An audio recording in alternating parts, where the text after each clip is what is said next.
ઉપમિતિ ભવ પ્રપંચ કથા 13 આગળ વાર્તા। દરિદ્રીએ જવાબ આપ્યો, ભલે તેમ કરીશ। આવો તેનો જવાબ સાંભળીને ધર્મબોધ કરે તદ દયાએ સંજ્ઞા કરી, એટલે તેણીએ તે દરિદ્રીને ભોજન આપ્યું। તે ભોજન દરિદ્રીએ તરત ગ્રહણ કર્યું અને ત્યાં બેઠા બેઠા જ તેનું ભક્ષણ કર્યું। આ ભોજન કરવાથી તેની સુધા શાંત થઈ ગઈ।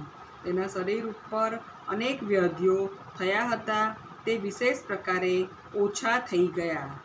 અગાઉ આંખમાં અંજન આંજવાથી અને પાણી પીવાથી જે સુખ થયું હતું તેના કરતાં અનંત ગણું સુખ આ સુંદર ભોજન કરવાથી તે નિષ્પુણ્ય દરિદ્રીને થયું અને હૃદયમાં અતિ આનંદ થયો।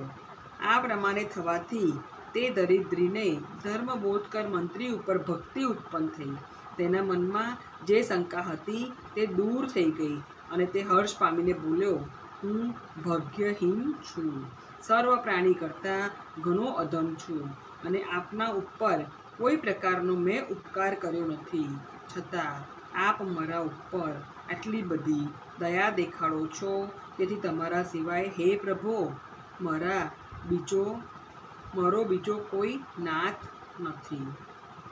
ખેડી ઔષધ સેવનનો ઉપદેશ નંબર 26।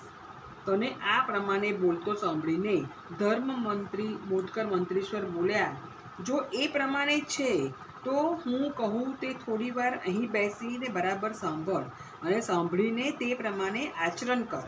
દરિદ્રી વિશ્વાસ લાવીને ત્યાં બેઠો એટલે તેનું હિત કરવાની ઈચ્છાથી તેના મનને આનંદ પમાડે તેવા સુંદર શબ્દોમાં ધર્મબોધકર બોલ્યા।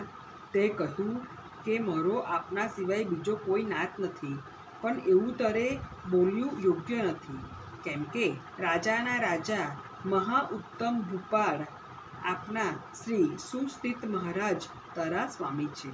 એ મહારાજ સ્થાવર અને જંગમ સર્વ પ્રાણી પદાર્થોના નાથ છે, ધની છે, સરદાર છે અને તેમાં પણ રાજભવનમાં જે સર્વ પ્રાણી પદાર્થો અને તેમાં પણ આ રાજભવનમાં જે પ્રાણીઓ રહે છે તેના તો તેઓ શ્રી ખાસ કરીને નાથ છે।